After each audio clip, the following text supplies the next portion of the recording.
예수님 반드시 오실 줄로 믿습니다. 예수님 오시는 것을 정말 우리 앙망하면서 기다려야 할 줄로 믿습니다. 선교하는 우리들의 선교 영성 속에는요, 예수님 오심을 막 즐겨 반겨하는 그런 환영하는 마음을 준비하고 우리가 힘써야 할 줄로 믿습니다. 오늘도 이 말씀을 의지하여 우리 선교 이야기를 좀 나누겠습니다. 설교라기보다는 우리가 선교의 마음을 하나로 이렇게 갖는 것이 중요할 것 같아요. 우리는 항상 이 변화에 이렇게 늘 익숙한, 변화를 따라야 하는 그런 사람들이라고 믿습니다. 특히 선교지의 변화는요, 얼마나 지금 급속도로 빠르게 다양하게 변화하고 있는지 모르겠습니다. 제가 한 2년 전에 그 위구르 다녀왔을 때에 그 위구르를 이제 들어가면서 거기 이제 위구르 안에 캐피털 시티가 우르무치예요. 이 우르무치를 갔는데 그 우르무치에서 선교사님이 꼭 목사님 보여드릴 때가 있다고 그렇게 하고 인도를 받아서 갔었습니다. 근데 먼 이 변두리 쪽으로 한참 시골길을 이제 버스를 타고 갔는데, 그런데 이렇게 그냥 멀리서 봤을 땐 그냥 황무지였어요. 황무지. 그냥 그런 황무지인데 가까이 가면서 보니까 묘비 같은 것들이 이렇게 눈에 띄는 거예요. 보니까 거기가 묘지 자리였어요. 묘지.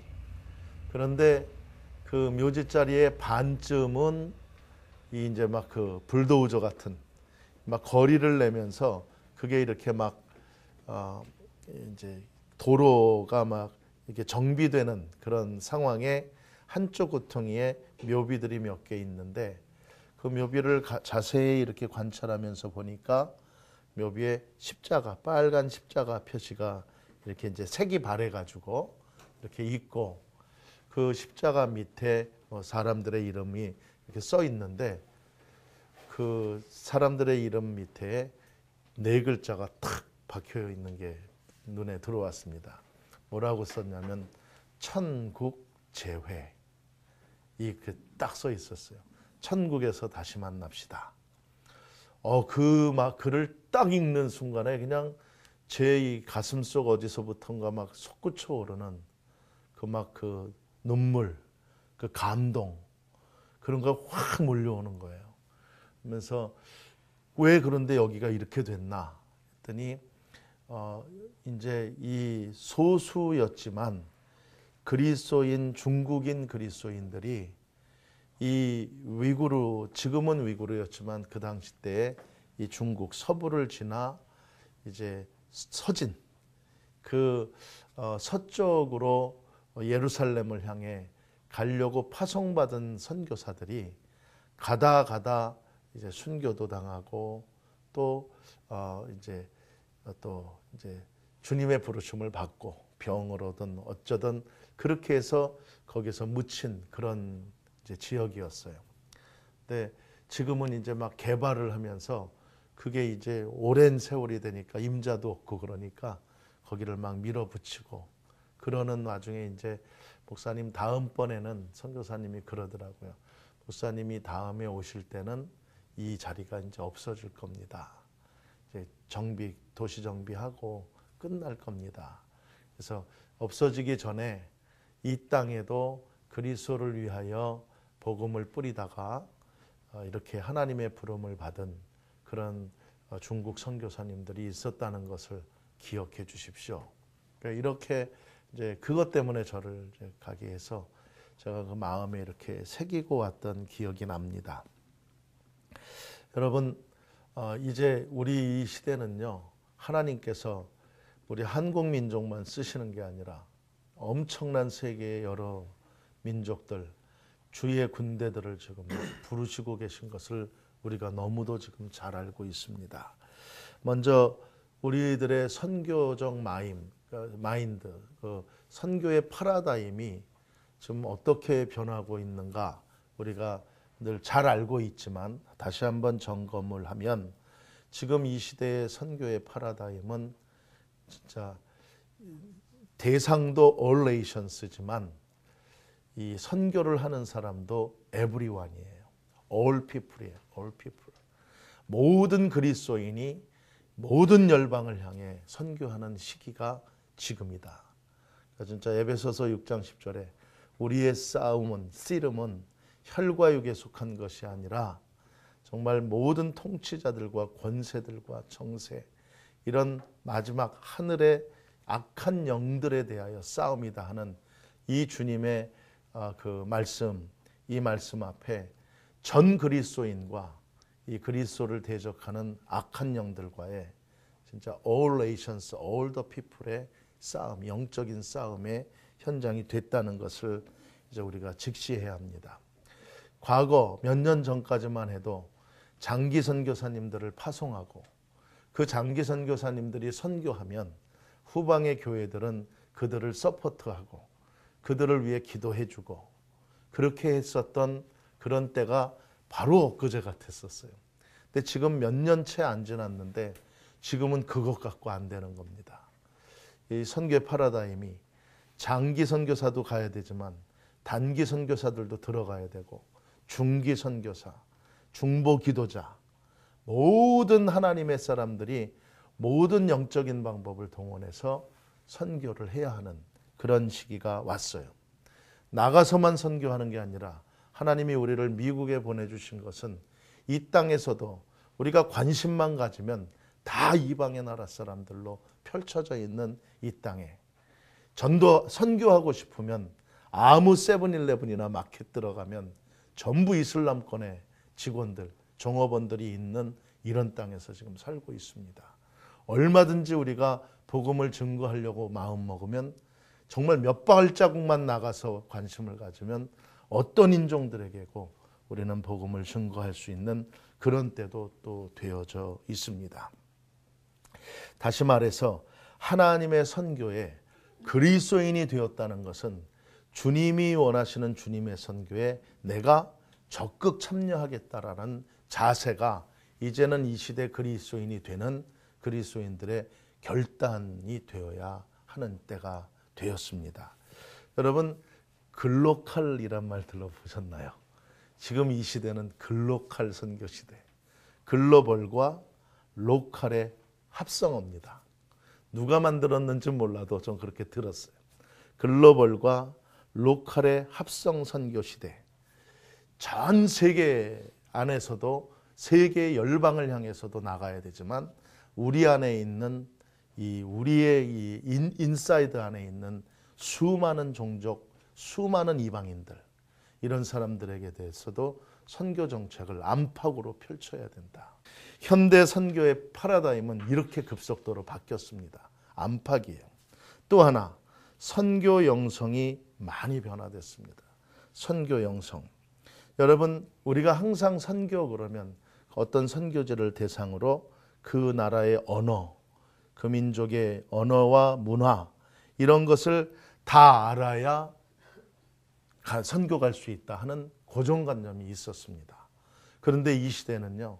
저희가 단기 선교도 가보고 막 그렇게 가보니까 언어를 몰라도 얼마든지 선교할 수 있는 방법이 있다는 것을 우리가 실감하게 되잖아요. 뭐냐면 우리의 하나님의 뜻을 펼치려고 하는 하나님의 그 마음으로 영혼들을 우리가 구원시키려고 하는 그 열정 앞에 언어와 문화도 극복할 수 있는 힘이 복음 안에 있다는 것을 우리는 가서 경험하니까 깨달을 수 있었습니다. 올 4월에 부유가다 섬에서의 그 경험, 굉장히 그것은 우리 인생의 한 획을 변화시킬 만한 굉장히 중요한 그러한 일이었습니다. 그래서 그것을 경험한 분과 경험하지 않은 분의 선교의 마인드가 다를 정도로, 그렇죠? 가본 분들은 수긍하실 겁니다. 왜 그러냐면 우리가 생각했던 무슬림들의 고정관념을 많이 깰 수 있었어요. 직접 우리가 그분들과 접촉하고 그분들의 머리 위에 안수를 하면서 기도하고 어떤 분은 기도받는 중에 막 엉엉 울면서 막 이렇게 끌어안고, 어떤 할머니 막 끌어안고 할 때 이 영적인 스킨십, 그런 그 기도를 하면서 아, 한 형제구나. 이분들이 우리와 정말 하나님이 사랑하는 한 형제였구나 하는 것을 굉장히 많이 느끼며 막 더욱더 가고 싶어하는 그런 마음, 그런 것을 우리가 가졌던 그런 경험이 있습니다. 또 선교지 이제 단기 선교를 저도 많이 이제 가고, 최근에는 이제 F4를 통해서 아주 직접 그 민가 가정들 속으로 우리가 이제 들어가서 하는 선교를 경험하면서 제가 깨달은 것 하나가, 이제껏 선교는 우리가 가서 그들을 가르치고, 우리가 가서 그들에게 베풀어 주고, 우리가 가서 그들을 지원해 주고, 그런 선교라고 생각했어요. 근데 정말 효과 있고 열매 있는 선교는 가서 그들에게 대접을 받는 겁니다. 그들에게 사랑을 받는 거예요. 그분들은 뭐 경제적으로 뭐 높고 낮고 그런 것 상관없이 그 땅의 그 열방의 민족들은 어느 민족이든 자기의 나라에, 자기의 집에 온 사람들을 환영하고 맞이하려고 하는 아름다운 영접의 마음들을 갖고 있더라고요. 그래서 그분들에게 대접을 받는 것도 선교예요. 사랑을 받고 그들의 마음을 이렇게 갖는 것도, 갖게 하는 것, 친구가 되는 것도 선교이고, 그래서 이런 경험들을 통해 아, 우리는 모든 민족들을 다 이렇게 포용하고 그렇게 할 수가 있구나 하는 그런 어떤 신앙, 그 선교의 영적 자신감, 그런 것을 갖게 되었습니다. 제가 아까 위구르 갔다고 했잖아요. 위구르 선교 갔을 때 이런 일이 있었습니다. 저희가 한 번은 위구르에서 사람들을 막 초대하면서요, 거리 나가서 어느 날 저녁 6시에 우리가 잔치, 친구들 초청해서 친구 초청 파티가 있으니까 한번 오실 수 있으면 오라고 막 그렇게 했어요.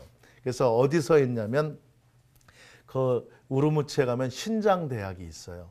그래서 제일 좋고 큰 대학인데, 신장대학 캠퍼스에 가서 청년들을 막 전도 이제 나눠주고 막 하면서 그 청년들을 불러서 그렇게 했던 그런 초청의 밤이 있었어요. 그리고 오면은 먼저 이제 우리가 준비한 음식을 쫙 대접하고, 그리고 이제 막 찬양, 우리 노래 모르니까 하면은 찬양인지 잘 처음에 모르잖아요. 그냥 하는 거예요. 막 부르고 나중에 이제 하면서 복음을 이제 증거하고 하는 그런 때에 한 자매가, 그 위구르 자매예요. 위구르 자매가 예수님에 대한 복음 얘기를 진지하게 들었어요. 1시간 이상 하거든요. 막 진지하게 들었는데 그 자매가 손을 이렇게 들더니 예수님이 2000년 전에 오고 전 유럽을 다 갔다 오셨다고 그러고, 전 유럽에 전도가 다 되고, 그렇게 2000년 동안 지는데 왜 우리한테 이제 예수님이 오셨냐? 왜 우리한테 이렇게 늦게 왔냐? 그 위구르 사람들이 정말 그 중국 한족들에게 서름받고 학대받고, 저희가 갔을 그 무렵에 위구르 사람이 1000여 명이 한족들에게 죽었어요. 내란 그것 때문에.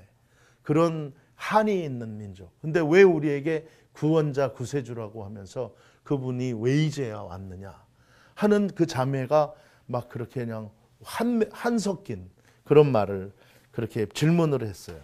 근데 저희 팀 중에 한 자매가 뉴질랜드에서 온 자매가 하나 있었어요. 그 자매가 여행사의 직원이었는데 그 아이의 질문을 갖고 고민을 한 거예요. 하다가 이 자매에게 그렇게 대답을 해요. 저는 아이디어가 없었어요. 그 질문에 2000년 그래서 우리가 왔지 않냐 막 이렇게 했는데, 이 자매는 진지하게 하다가 그런 말을 했어요. 예수님이 처음에 사역을 시작할 때 가나에서 혼인잔치에서 예수님이 시작했다. 가나의 혼인잔치 그 내용을 보면 제일 좋은 포도주를 제일 마지막에 예수님이 만드셔서 했다. 이 위구르는 제일 마지막 포도주다. 와, 그 말에 제가 얼마나 감동이 됐는지. 막 제일 마지막, 너희들은 하나님이 사랑하시는 제일 마지막 포도주다. 저는 이게 이 시대 남은 미전도 종족을 향한 하나님의 마음이라고 믿어요. 그들에게 가장 마지막에 포도주가 될 수 있게 우리가 선교를 해야겠다 하는 생각을 갖습니다. 자, 여기까지 제가 말씀을 했는데 마지막 결론 이야기를 합니다. 오늘 본문 말씀입니다. 여러분, 그 랄프 윈터 목사님의 그 미션 퍼스펙티브 그 책에 보면은 그 책 중에 미셔너리에 대한, 선교사에 대한 정의를 내리신 게 있어요. 그래서 미셔너리, 그러니까 선교사는, 미션을 하는 사람들은 두 부류다. 하나는 미셔너리, 하나는 모빌라이저, 이렇게 말해요. 그래서 미셔너리와 모빌라이저 이야기를 하는데, 그 미셔너리를 설명하면서 미셔너리는 선교를 하는 사람이 아니라 하나님의 선교를 완성하는 사람이다. 하나님의 선교를 완성하는 사람을 미셔너리라고 해야 된다 하는 내용이 있었어요. 그것을 제가 들으면서 그 말이 무슨 뜻일까? 이분이 왜 이런 말을 했을까? 하는 생각을 하면서 이렇게 하다가, 맞다. 아직 완성은 물론 안 됐지만 내가 하는 선교가 하나님이 마지막 때 마지막 선교지, 땅끝까지 복음을 증거하라 한 그 땅끝, 내가 하는 선교의 마음이 땅끝까지 하는 그 선교다라는 마음의 자세로 선교를 해야 된다 하는 마음으로 제가 이해를 하게 된 그런 때가 있었습니다. 자, 이제 하나님의 복음을 증거해야 되는데 오늘 말씀에 보면요, 46절, 너희가 이제 성경을 깨닫게 하는데 내용을 두 가지로 압축했어요. 그리스도가 고난을 받고 3일에 죽은 자 가운데서 살아나는 것, 또 그의 이름으로 죄사함을 받게 하는 회개, 예루살렘에서 시작해 모든 족속에게 전파될 것, 이 복음을 너희가 이 복음의, 모든 복음의 증인이라고 그랬어요. 증인. 아멘. 여기 증인이라고 그랬잖아요. 이것을 우리는 믿음으로 받는 거예요. 그게 우리 선교하는 우리예요.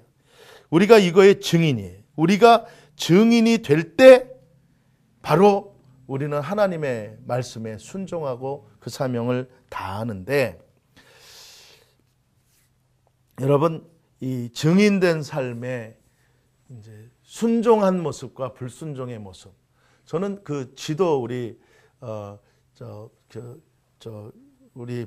사무실에 가면은 이 이슬람의 그 총무님이 이렇게 걸어놓은 거에 이 이슬람과 이제 기독교의 분포의 이런 지도 있잖아요. 이 지도를 내가 이렇게 보면서, 이렇게 보면 왜 예루살렘에서 사도 바울이 이제 쫙 이 서쪽 유럽 쪽으로다가 복음을 증거하면서 그쪽은 다 유럽까지 기독교의 나라가 되고 복음이 되어졌는데, 아니 이 예루살렘을 기준으로 본다면 저쪽 이태리나 저 아덴 저쪽은 무지하게 먼 거리잖아요. 그런데 그 먼데도 다 기독교 복음을 했는데 바로 오른쪽에 있는 이 아라비아 반도를 복음이 넘질 못했던 거예요. 2000년 동안. 바로 예루살렘의 오른쪽 이 아라비아 반도는 넘어가질 못했어요. 그래서 왜 그랬을까? 이게 왜 그럴까? 봤더니 3세기, 4세기에 로마가 기독교가 됐잖아요.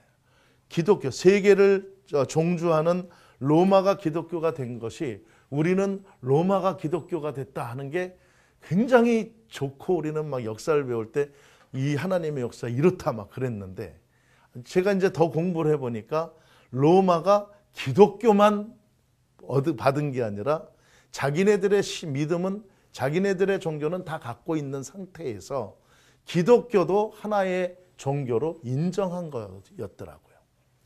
그렇게 하다 보니까 로마의 입장으로 보니까 저 아라비아 반도 예루살렘이 무지하게 먼 거예요. 그러니까 선교의 열정을 잃어버렸어요. 다시 말해 오늘 증인이라 하고 하는 이 성경 말씀을 안 한 거예요. 이 불순종의 결과가 이슬람을 낳았어요. 이슬람을. 만약에 로마 기독교가 이 증인의 삶에 이 하나님의 말씀을 붙잡았다면, 그래서 바울이 예루살렘에서 자기들에게까지 간 그 열정을 역으로 이 아라비아 반도를 넘었다면 지금은 이슬람이 생기지도 않았을 수 있는, 보면 우리가 주님의 증인의 삶의 이 말씀에 불순종했기 때문에 얻어진 결과가 많다는 거예요. 이제 남은 우리들의 마지막 과정에 우리들은 순종하는 하나님의 백성으로 열방을 품는 자로 나가고 있다는 것을 믿습니다. 순종입니다. 이 복음의 말씀 앞에 무조건 죽기를 각오하고 순종해야 됩니다. 순종하는 것. 그래서 우리가 이 순종 마지막 결과, 요한계시록 6장, 여러분 이 천국 예배의 모습 알잖아요. 천상의 모습, 그 예배. 저는 그 예배, 성경에는 안 나오지만 그 천상의 예배 이후, 천상 예배 그 이후, 그게 저는 너무나 관심이 있어요. 분명히 우리들도 우리 예배에, 지금 교회에서 드리는 예배에 하나님께 은혜롭게 예배 다 드리고 뭐해요? 그 다음에 성도의 교제하잖아요. 성도의 교제도 예배의 연장이잖아요. 천상의 예배라고 성도의 교제가 없겠어요? 그 천군 천사, 그냥 사방 각지 온 열방에서 모인 그냥 다양한 인종들의 그 사람들이 천국에서 주님과 더불어 찬양하고 예배 드리고 나서 예배 후에 어떻게 했을까? 서로 막 교제했을 거 아니에요. 그런데 저는 그런 생각을 갖는 거예요. 부유가다의 섬에서의처럼 어떤 사람들 앞에는 사람들이 줄을 쫙쫙 서는 거예요. 인사하는 거예요. 어떤 인사냐? 이상훈 목사님. 그때 목사라고 할지 모르겠어요. 이상훈 성도요. 형제님. 악수하면서 감사합니다. 당신이 우리 터키를 품어주고 기도해 주셨기 때문에 내가 구원받아서 여기 왔습니다. 이런 사람들이 반드시 있을 거예요. 그런 사람들이 많은 사람이 있는데 어떤 사람은 이 생에서 기도도 안 해. 선교도 안 나가. 전도도 못 해. 천국은 어떻게 예수 믿는다고 갔는지 모르는데 그 교제, 그 천상의 교제에 와서 인사하는 사람이 하나도 없다고 생각해 봐요. 반드시 내게 온 천하 만 족속들이 와서 당신들의 기도 덕분에, 여러분들이 정말 중보기도한 그것 덕분에 우리가 구원받아 이렇게 왔습니다. 감사합니다. 이 인사를 마지막 천국에서, 천국 제회 때 반드시 누리며 천국에서 정말 주님의 이런 엄청난 감사의 상급을 많이 받는 여러분 되시길 축복합니다. 기도합니다. 그렇습니다. 주님, 저희들이 정말 열방을 품고 세상을 나갑니다. 아버지, 우리의 기도가 또 우리들을 가게끔 만드는 그런 능력의 기도가 되는 줄 믿습니다.